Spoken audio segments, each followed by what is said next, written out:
All right, so now that I have done or sort of recorded, I think by now eight or so recordings about the vision, the inspiration, the world of Vale's Edge, the purpose behind my writing these books. Now I want to get into a little bit about what the hell they're about. What the hell are these books are about? Like, what's going to happen? Like, like, is this all theory? Is this all like this sort of imagining a better world? So what is this world? And so let's get into that. So the books are, okay, seven books, and each book has or is the story of one character, one main character, but also all of the people in that main character's intimate circle of life, of influence, of their intimate circle, right, of people, their little pod. And of course they all intersect, and each of these people in each book, they intersect as well, right? So they're actually all one family, but they each have, love interests, spouses, children of their own, or a community that they live within or work with. And, like in life, each of us has a group of people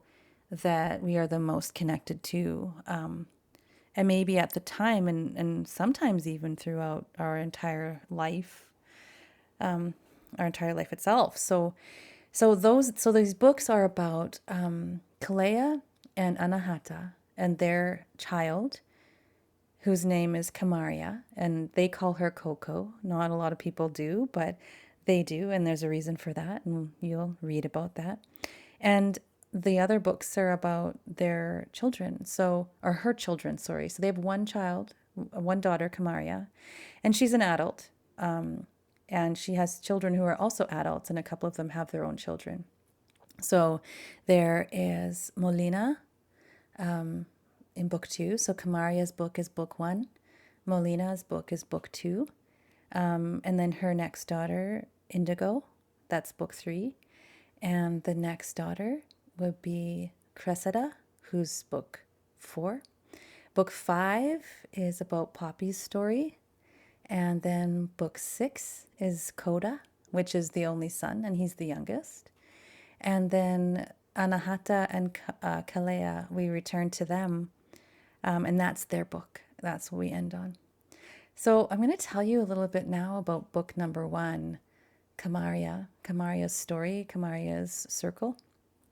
And this book is actually, I would say, what started like actually where some of these characters were birthed in the first place. And so when I guess I would have been 20 years old, and I was doing my undergrad degree, and I was doing a lot of writing, not a lot, but enough, not actually not even nearly as much as I do now, which is really interesting. But I was in university, and I was taking some creative writing classes, or as many as I could take, with my course load and the ones I was required to take. And these ones I was, I took any elective I could take something creative, where I could take something creative, I did that. And so I started writing this book called The Seventh Daughter, which was, I guess it was like inspired by a story my aunt told me about this, like our family, and that there was somehow seven daughters, and the seventh one was a healer. And I need to ask her about this story again, and the accuracy I'm not sure of. But it struck me that just the idea of the seventh daughter and this idea of being a healer. And so I had all these sort of ideas in my head, and it sparked something in me. And I started writing this story about a mother and her daughters, and they were grown, but the mother was very dissatisfied with her life. And sort of like the typical, housewife kind of like midlife, not crisis, but need for change, and not really knowing who she was after raising her children, and her children had children already. And she was in a very loveless marriage, okay, with a man who didn't see her actually ever, and he had no interest in seeing her. it was very lifeless, loveless marriage. And so I wrote these scenes and I brought them to the writer in residence at the library, the local library, and he had just won the Man Booker Prize, which is a giant literary prize, like massive. And then he landed in Saskatoon of all places, which was super cool because I actually listened to the radio show on this like arts talk radio. I don't know that I was listening to late one night after I was coming home from a play, and I heard him win. And I randomly was listening to this. It was so interesting. Anyway, so and then he ends up in Saskatoon. Shout out to Life of Pi author. Okay, so but let's okay, I'm going to continue on. So I was driving home and listened to this. I also like listened to the story of my aunts. But anyway, so I brought these pieces to him, and he picked a few of us who had come to him for advice on writing and thoughts on that. And I was one of the people that was picked to do a reading with him, right? And at the end of the year, I think of his residency at the library, which was so cool. And his name is Jan Martel. Sorry, I was looking out the window thinking about something else. But so Jan Martel, he wrote Life of Pi. And he was very encouraging about my work, but I never finished the book. And you know what's really interesting is that the other people who were invited to read with him, I think there were four of us, and out of the four of us, two or three actually published their books within a year or two after that, and I did not. I didn't even get past 40 pages, okay? But the seed was planted. And what I did was with these books, Veil's Edge, it was never meant to be a fantasy, like the initial characters, but I brought the characters forth in this book. Like they had to have a place, and some of the ideas and what was going to happen with the grandmother, the scenes in the end, all that stuff, it's in there, which I can't explain that yet without spoilers, so I'm not going to do that. But all right, so getting back to Kamaria, she is the mother that was supposed to be the mother in these books.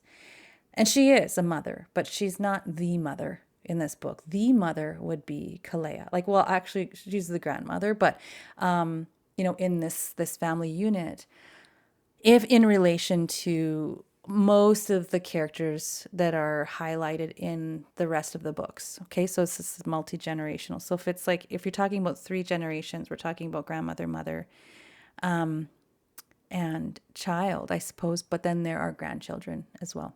Okay. Sorry.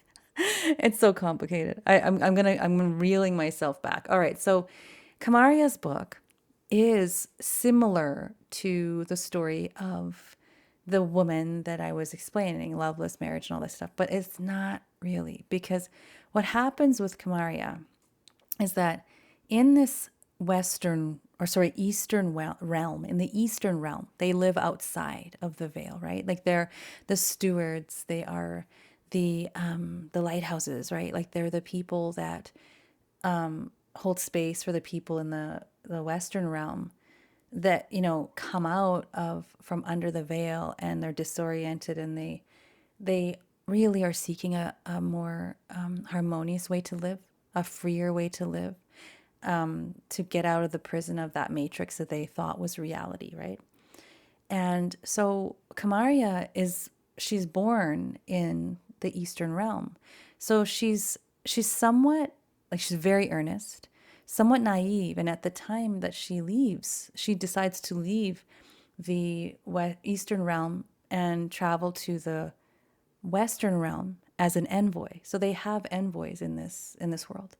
And the envoys, their job is to go and observe, interact, and bring home some wisdom and knowledge about these people, and somehow interact with them, and not to evangelize, or they're not doing missionary work in any way, shape, or form, but they are there to observe so that they are better able to understand what these people are coming out with, when they finally see through the veil, punch through it, and come over to the Eastern realm for healing and for a new more beautiful world, right? To participate in this new beautiful world.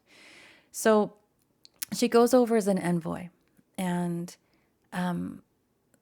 when she goes over, and she's only 18, and it's not ideal that they go this young because there are things to learn. And when you're this young, there's a lot of things that can affect you, right?